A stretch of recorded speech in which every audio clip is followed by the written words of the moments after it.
YCP ప్రధాన కార్యదర్శి సతీష్ కుమార్ రెడ్డి మీడియాతో మాట్లాడుతున్నారు. ఇప్పుడు లైవ్ చూద్దాం. ఈ రోజు ప్రభుత్వం పెద్దలు ఉండేటువంటి వాళ్లకు కమిషన్లు చెల్లించి వాళ్ళ బిల్లులు తీసుకున్నారనేది ఈ రోజు మాకు తెలుస్తున్నటువంటి సత్యం. దీన్ని కాదంటారా మీరు? దయచేసి చెప్పండి. ఒకవేళ మీరు నిజంగా బిల్లులు ఆ కాంట్రాక్టర్లకు ఇస్తే వాళ్ళు చేసేటువంటి పనులు ఎందుకు ఆపేశారు ఈ రోజు?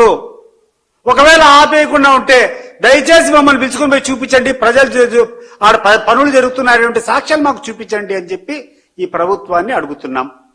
ఈ ప్రభుత్వం సరిగ్గా స్పందించకుండా ఉంటే రాబోయే రోజుల్లో వైఎస్ఆర్ కాంగ్రెస్ పార్టీ ఈ యొక్క ప్రాజెక్టుల సందర్శన జరుగుతుంది. ప్రతి ఒక్క జిల్లాలో ఉమ్మడి రాయలసీమ జిల్లాలతో పాటు గ్రేటర్ రాయలసీమలో అయినటువంటి నెల్లూరు గాని ప్రకాశంలో జరిగేటువంటి ఈ ప్రభుత్వం యొక్క అసమర్థతను, వీళ్ళ యొక్క చేతగానితనాన్ని ఈరోజు వీళ్ళు చేస్తున్నటువంటి ఈ యొక్క ప్రాంతానికి వ్యతిరేకంగా ఏం చేస్తున్నారో అవన్నీ కూడా ఎక్స్పోజ్ చేస్తామని చెప్పి ఈ సందర్భంగా తెలియజేస్తున్నాం. ఏబి వెంకటేశ్వరరావు ఒక పోలీస్ ఆఫీసర్. ఆయనకు నీటి గురించి ఏమేమి తెలుసో నాకు అర్థం కావడం. ఆయన యొక్క అవగాహన ఏందో, ఆయన యొక్క కెపాసిటీస్ ఏందో, ఏ రోజైనా ఇరిగేషన్ ప్రాజెక్టులు చూసినాడో, లేకుంటే ఇరిగేషన్ ఎట్టొస్తాయో ఆయనకి ఏమైనా అర్థం ఉందో లేదో నాకు అర్థం కావడం లేదు. కానీ ఒకవేళ రాయలసీమ ఎత్తిపోతల పథకం ద్వారా బురద నీళ్లు వచ్చేటట్టయితే తెలంగాణ వాళ్ళు ఏమైనా పిచ్చోళ్ళ? 200 అడుగుల లెవెల్లో వాళ్ళు భీమా లిఫ్ట్ ఇరిగేషన్ పెట్టుకోవడం కానీ, పాలమూరు రంగారెడ్డి లిఫ్ట్ ఇరిగేషన్ పెట్టుకోవడం కానీ, కల్వకుర్తి ఎత్తిపోతల పథకం పెట్టుకోవడం కానీ, వాళ్ళంతా 795, 800 అడుగులు పెట్టుకోవడం అంటే వాళ్ళు బురద నీళ్ల కోసం వాళ్ళు పాకులాడుతుంటారా?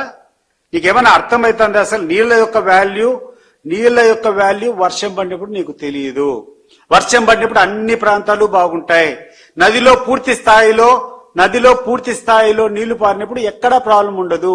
కానీ ఈ ప్రాబ్లం అనేది వచ్చేది ఈ రోజు వర్షాభావం తక్కువ ఉండేటప్పుడు, నీటి లభ్యత కృష్ణా నదిలో తక్కువ ఉండేటప్పుడు ఈ ప్రాబ్లమ్స్ వస్తాయి. అటువంటి సమయంలో రాయలసీమ ప్రాంతంలో తాగేదానికి కూడా మంచినీళ్లు ఉండవు. ఇప్పుడు మనకు రాయలసీమ లిఫ్ట్ ఇరిగేషన్ తప్పితే ఏ ప్రాజెక్టు కూడా నీకు ఆ లెవెల్లో లేదు.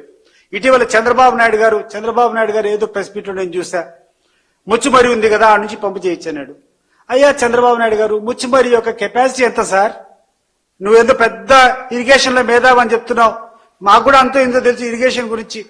0.3 TMC కూడా పంపు చేయలేనటువంటి కెపాసిటీ ముచ్చుమరిలో ఉంది. ఏ రకంగా 0.3 TMC ఎక్కడ? రాయలసీమ ఎత్తిపోతల పథకము 3 TMCలు ఎక్కడ?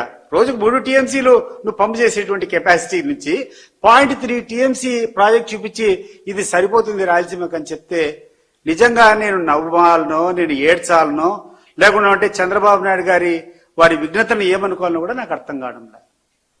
అంటే ఏబి వెంకటేశ్వరరావు గారు ఈ బురద గిడదా అని చెప్తాడు. నువ్వు రాసారి చూస్తాము. ఒకసారి ఆ తెలంగాణ కట్టే ప్రాజెక్టులు ఏ లెవెల్లో ఉన్నాయో చూస్తాం రండి వెంకటేశ్వరరావు గారు. నువ్వు ఒక పోలీస్ ఆఫీసరు, నువ్వు కూర్చొని ఇంటెలిజెన్స్ చీఫ్ గా ఉన్నా ఇంకోటి చూస్తావు. నీకేనా పోలీసుల గురించి తెలుసు?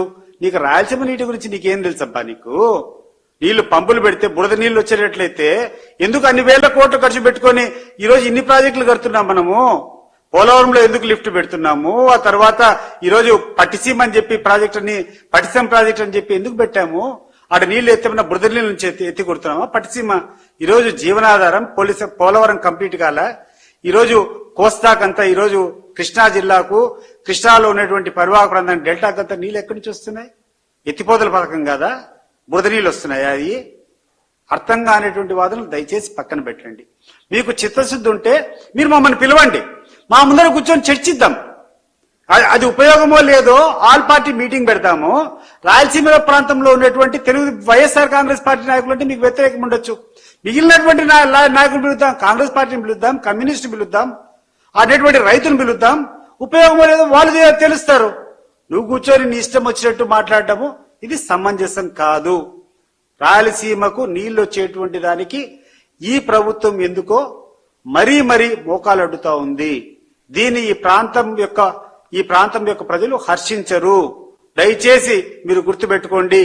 మీరు చేసేటువంటి రాయలసీమ వ్యతిరేక విధానాలను చాలా తీవ్రమైనటువంటి ఫలితాలుంటాయి. గుర్తుపెట్టుకోండి.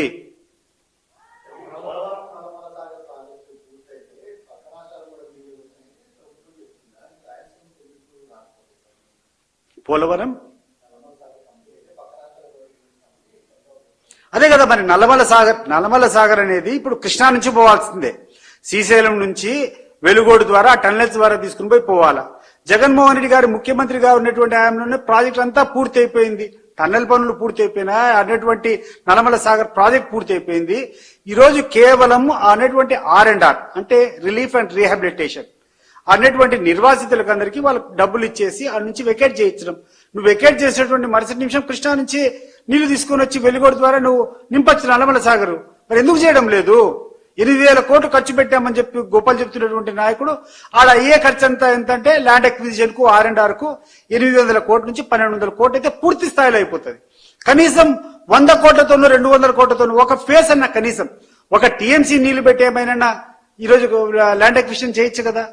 అది కూడా మొదలు పెట్టలే. పూర్తి స్థాయి కంప్లీట్ కావాలంటే 1,200 కోట్లు కావాలి.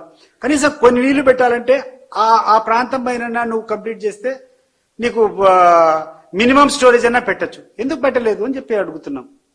నువ్వు వేరే స్టేట్లు పక్కన పెడుతున్నావు. వేరే స్టేట్ పక్కన పెట్టు. కనీసం మన ప్రకాశం జిల్లాలో ఆదుకునేదానికి నీళ్లు పెట్టేదానికి ప్రాజెక్ట్ అంతా పూర్తయింది. పూర్తయినటువంటి ప్రాజెక్టుకు R&R ప్యాకేజ్ కూడా ఇయ్యలేనటువంటి అసమర్థతనా లేకుండా అంటే నిర్లక్ష్యమా?